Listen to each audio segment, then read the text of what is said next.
को देखकर सब खुश हो गए। अंकल ने कहा, ये लोग तो चीटिंग करते हैं, हम सब गेम जीत गए, तो अब दूसरा गेम खेलने को कहते हैं। गुल्ली ने कहा, सरदार जी हम यहाँ से अपनी दुनिया में कैसे जाएंगे, कोई रास्ता है क्या? सरदार जी ने सर नामे हिलाया और कहा, नहीं, यहाँ से वापस अपनी दुनिया में जाना आसान नहीं है। बाबा ने कहा, आसान नहीं है, यानी कोई तो रास्ता है, बताओ वो मुश्किल रास्ता कौन सा है? सरदार जी ने कहा, यहाँ रुककर बातें करना ठीक नहीं है, इस महल के नीचे एक दूसरा महल है, ये लोग उसे तहखाना कहते हैं, पहले हम वहाँ जाते हैं, वहीं पर बातें करेंगे। सबने सर हाँ में हिलाया। सरदार जी ने वापस मास्क पहन लिया। सब चलते हुए महल की ओर जाने लगे। सब महल के नीचे तहखाने में जाने लगे।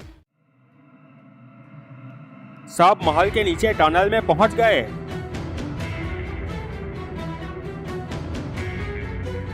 चलते हुए सब टनल के छोर पर एक बड़े दरवाजे के पास पहुंच गए।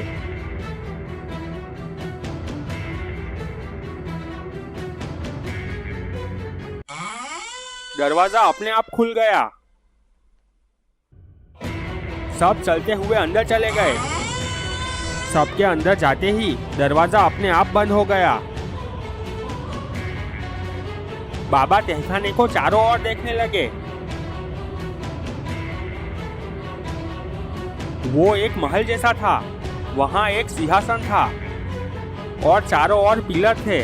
पूरा तहखाना सोने का बना हुआ दिख रहा था।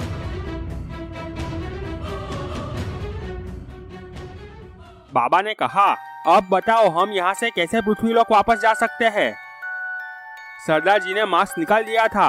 वो बोले, इस पाताल लोक से निकलने के लिए हमें ट्रक चाहिए। हमें उस ट्रक को लेकर दक्षिण की ओर जाना होगा। वहाँ पर एक पोर्टल है, उसी में ट्रक ले जाकर हम जा सकते हैं, पर ये आसान नहीं है। अगर हम वो ट्रक लेकर जाने की कोशिश करेंगे तो सारे नकाबपोश हमें गोलियों से भून डालेंगे। बाबा कुछ सोचने लगे। थोड़ी देर बाद बाबा ने कहा, वाकई में ये आसान नहीं है, हमें कुछ और सोचना होगा। पर ये क्या? पिलरों के पीछे से 6 नकाबपोश बाहर आ गए। सारे नकाबपोश कराटे चैंपियन थे। उन्हें देखकर सब डर गए। बाबा ने कहा, तुम सब साइड पर चले जाओ। सब चलते हुए साइड पर चले गए और मुड़कर बाबा की ओर देखने लगे। नकाबपोश चलते हुए आकर बाबा के चारों ओर खड़े हो गए।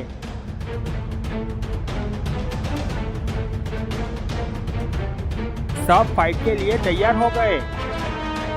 बाबा कुछ समझे उससे पहले ही उन पर लात घूसों की बरसात हो गई। बाबा चीखते रहे, हवा में पलटियां खाते रहे, पर उन पर लात घूसे बरसते रहे।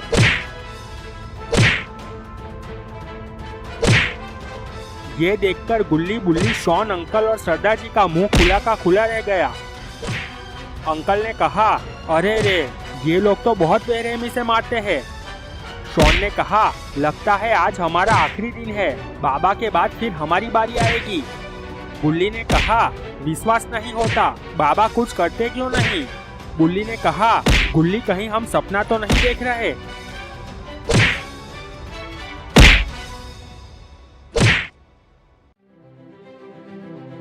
यहाँ मैदान में इविल नन और सब बैठे हुए थे।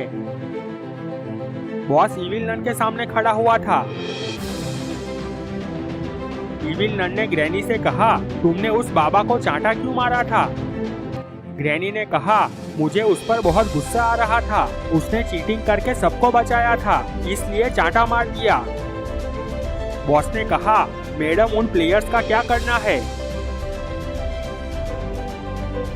इविल नन कुछ सोचने लगी, फिर उसने कहा, जाओ उन सभी को तहखाने से यहाँ मैदान में ले आओ, बाद में सोचते हैं कि उनका क्या करना है।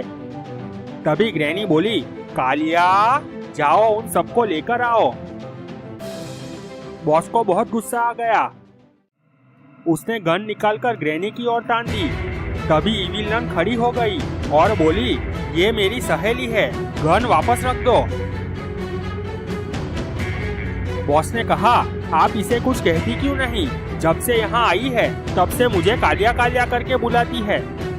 इविल नन ने कहा, जाओ पहले उन सबको यहाँ लेकर आओ। बॉस मुड़ा और महल की ओर जाने लगा।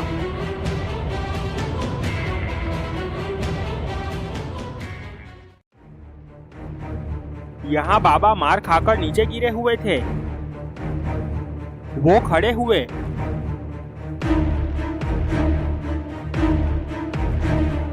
और बहुत ही गुस्से में चीखे और अपना सीना पीटने लगे।